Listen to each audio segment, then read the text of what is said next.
Hi readers, me here, and it's been a hell of a week. And I'd like to say that the amount of books I bought this week was because it'd been a hell of a week, but no, I bought all these and my witchy reads, which will be the next post, before the hell of a week began. The hell of a week actually started on Wednesday. So it's spring here in North Carolina, and every spring, usually about 3 times, the ants come in and find the cat food.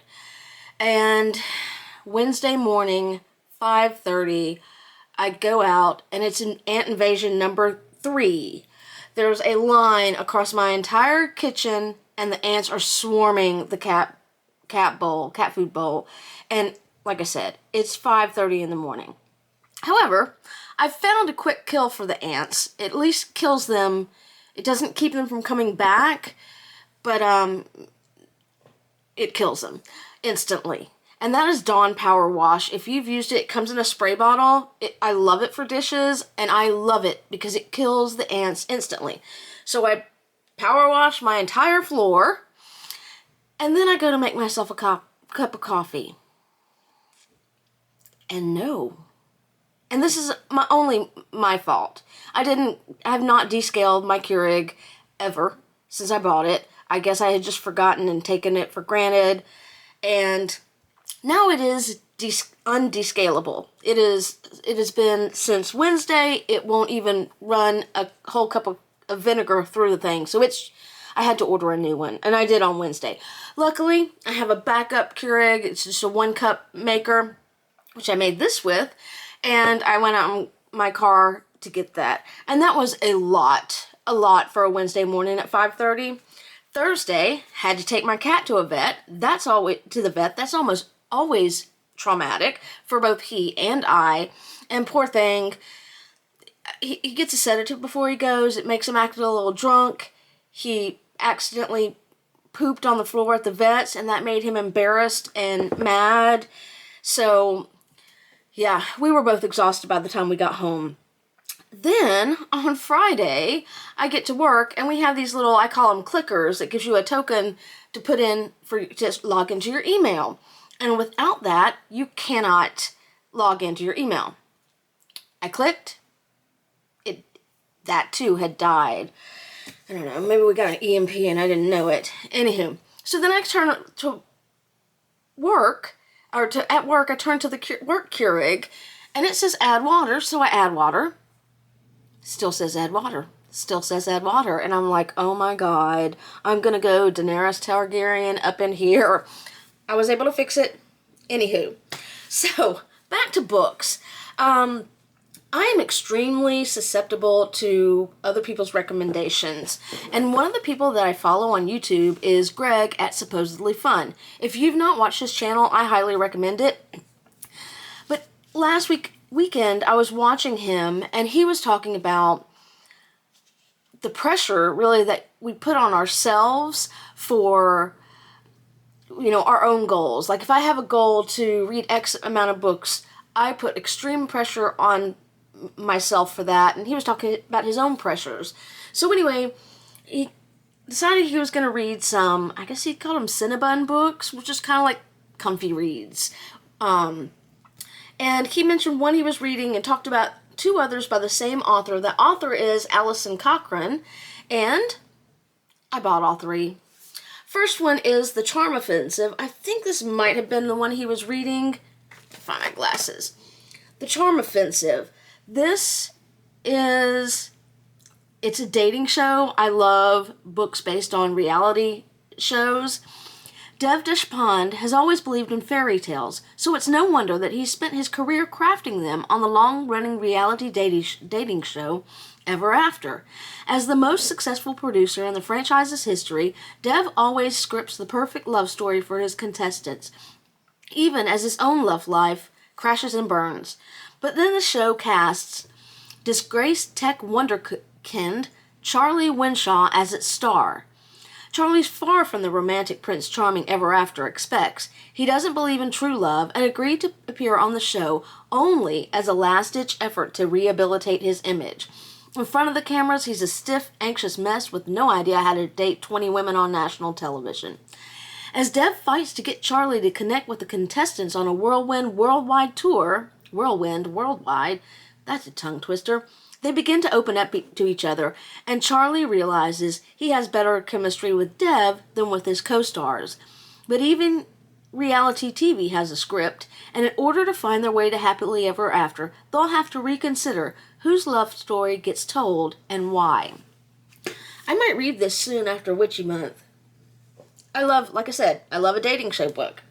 Next up by the same author is Here We Go Again. And Greg did a kind of telling about how this book, a summary of this book in his video from last weekend, I believe. Logan Miletus and Rosemary Hale spent their childhood as best friends until an incident the summer before high school turned them into bitter rivals. Now in their 30s and working as teachers at their alma mater, Rosemary and Logan are stuck in old patterns, their dreams of adventure long forgotten. But when their beloved former English teacher tells them he only has a few months to live, they're forced together to fulfill his last wish, a cross-country road trip. Road trip book. Stuffed into the gayest van west of the Mississippi, the three embark on a life-changing summer trip from Washington State to the Grand Canyon, from the Gulf Coast to Maine, that will chart a new future and perhaps lead them back to each other. Finally, and this is a twisty one, this is, I believe, a fake dating one. It is called Kiss Her Once for Me. Let me take a sip. A year ago, recent Portland transplant Ellie Oliver had her dream job in animation and a Christmas Eve bookstore meet-cute with a woman she fell in love with over the course of a single night. But after a betrayal the next morning, and the loss of her job soon after, she finds her adrift, alone, and desperate for money. Until Andrew, the coffee shop that she works in, landlord, proposes a shocking drunken plan. A marriage of convenience that will give him his recent inheritance and alleviate Ellie's financial woes in isolation. They decide to spend the holidays together at his family cabin to keep up the ruse. But when Andrew introduces his new fiancée to his sister, Ellie is shocked to discover that his sister is Jack, the mysterious woman she fell for last Christmas Eve. Now, over one very festive week, Ellie must choose between the safety of a fake relationship and the risk of something real. Okay.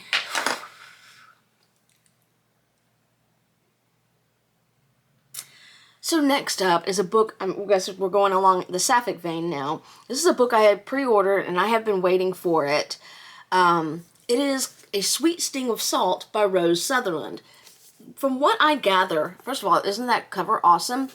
This book is a take on the Selkie myth.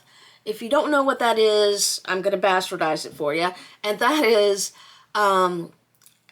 it's usually a man finds a beautiful woman on the beach. Turns out she's a Selkie, which is a seal, and but she's taken human form. He takes her home. He hides the skin from her, and so she can't return to her seal form at all, and he keeps her until finally she breaks free. So, this is a sapphic take on that from what I understand. Yes, loosely based on the Scottish folktale The Selkie Wife. I did a terrible job of telling you that story. Google The Selkie Wife and it's a great story. Anywho, this is about Jean, who wakes to a cry in the middle of the night during a terrible tempest. She's convinced it must be a dream, but then it comes again, and she ventures outside and discovers a young woman in labor, drenched to the bone in the bitter cold and able to speak barely a word of English. Although she's only midwife for miles around, Jean's at a loss at who this woman is. Lord, I can't talk. Who this woman is or where she came from. She only can assume it must be the wife of the neighbor up the road, Tobias. Tobias indeed comes to her cabin looking for his wife, But that makes Gene's questions multiply. Why has he kept his wife's pregnancy a secret? Why does her demeanor change the moment she's in his presence? Though Gene learned long ago that she should stay out of other people's business, he doesn't. Her growing concern and growing feelings for Muirin, I guess, I don't know. Muirin. Muirin? Anywho, she can't simply set her worries aside. Will she be able to put things right and save the woman she loves before it's too late? Or will someone have to pay for Gene's actions with their life? As soon as Witchy Month is over, this book is getting read. I've been waiting for that. And I love the Sulky Wife myth. Next up, my colleague told me about this book a year ago.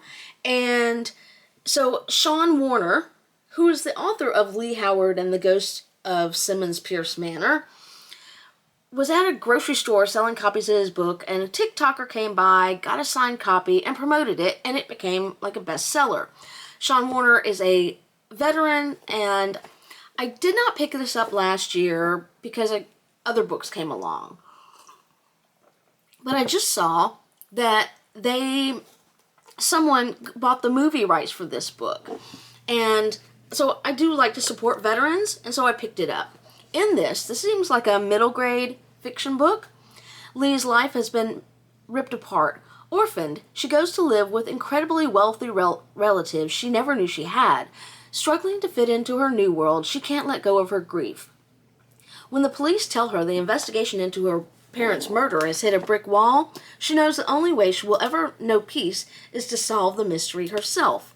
With new family and friends, which includes a ghost with multiple personality issues, Leigh risks everything to find her answers. This looks like a good time. I do look forward to reading this. Next up, influenced again. This time it was Sadie Hartman, who recommended Pew by Catherine Lacey. And, so in this one, I'm not going to try to read back. I'm not going to try to read the back because the writing is very small. But in a small town in the American South, a genderless, racially ambiguous, refuses to speak individual is found on a church pew. The town starts calling them Pew, and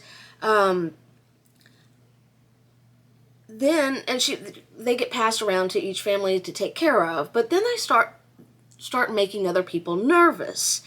And by the time Pew's story reaches a shattering and unsettling climax at the Forgiveness Festival, guess who it's not going to be about forgiveness, I bet.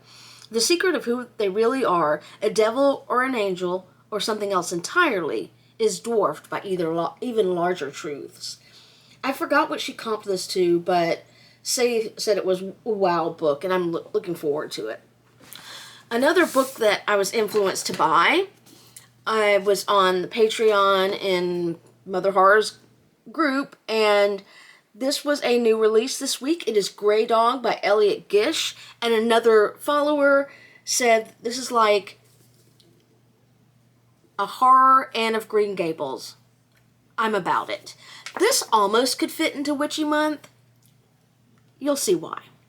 The year is 1901, and Ada Bird, spinster, schoolmarm, and amateur naturalist, all witchy, accepts a teaching post in isolated Lowry Bridge, grateful for the chance to reestablish herself where no one knows her secrets, which she develops friendships with her neighbors and explores the woods with her students and begins to see a future in this tiny farming community. Her past, riddled with grief and shame, has never seemed so far away. But then, Ada begins to witness strange and grisly phenomena. A swarm of dying crickets, a self-mutilating rabbit, a malformed fawn. She soon believes that something old and beastly, which she calls the Grey Dog, is behind these visceral offerings, which both beckon and repel her. As her confusion deepens, her grip on what is real, what is delusion, and what is traumatic memory loosens. Ada takes on the wildness of the woods and begins to wonder which is more dangerous, the gray dog, the uncontainable power of female rage, or Ada herself. I think this probably could be a transition book when I transition from witchy to non-witchy books towards the end of the month or whenever I burn out, because this looks awesome. I'm looking forward to it. And a horror, Anne of Green Gables, here for it. Final 2 books are kind of thrillers.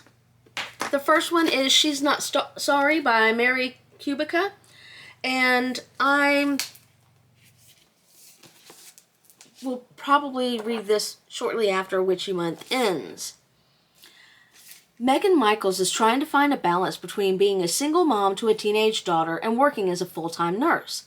While Megan is on duty at the hospital one day, a patient named Caitlin arrives in a coma with a traumatic brain injury after jumping from a bridge and plunging over 20 feet to the train tracks below. But when a witness comes forward with shocking details about the fall, it calls everything they know into question. Was Caitlin pushed? And if so, by whom? And why? I've not read anything else by her, but I do like a good thriller, so can't wait. Finally, Megan Miranda, who I have read several books by, Daughter of Mine.